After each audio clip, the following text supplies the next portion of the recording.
gerasis samarietis, tai mūsų irgi kartais vadina, kaip tėvas Stanislovas sakydavo, gerieji žmonės.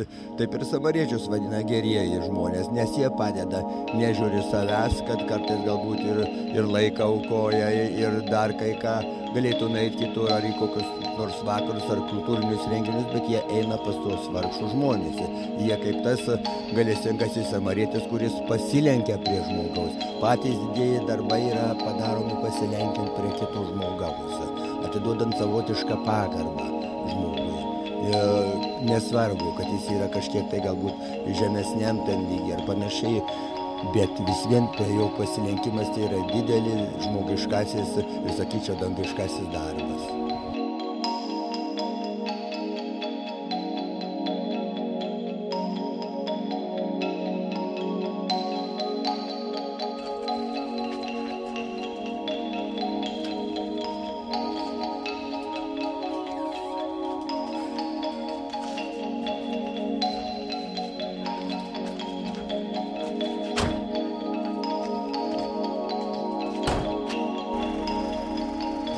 Buvau pakviestas į šitą organizaciją dirbti, ne tik tai, sakykime, sprendžiant vaistų dalinimo klausimą, bet po to patekau ir į valdybą, ir į Kauno, ir į Respublikinę Lietuvos samariečių organizacijos valdybą.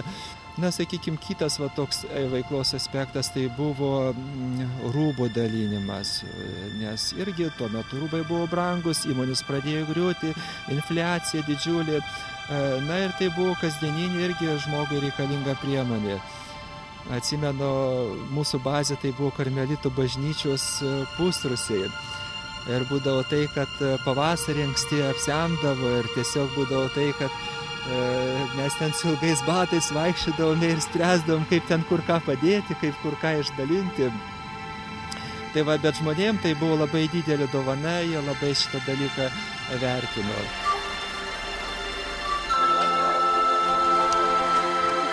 Labas. Labas. Labas.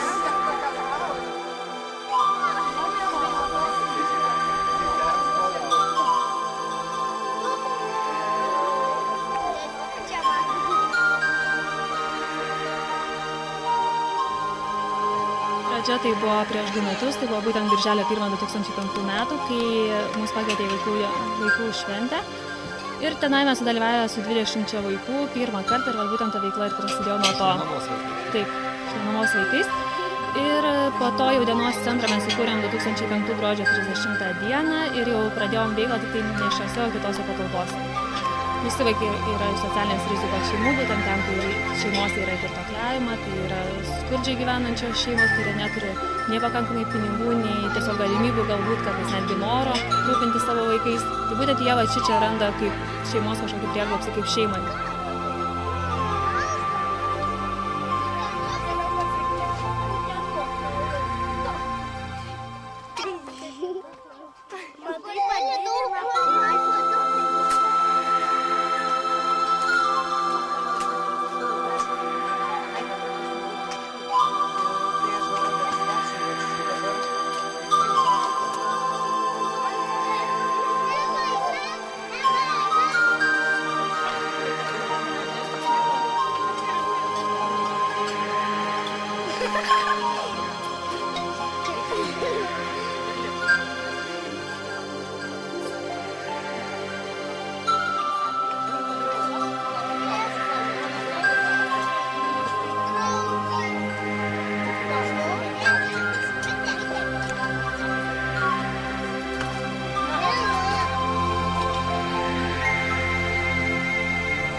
Aber sie müssen nicht in ein Kinderheim.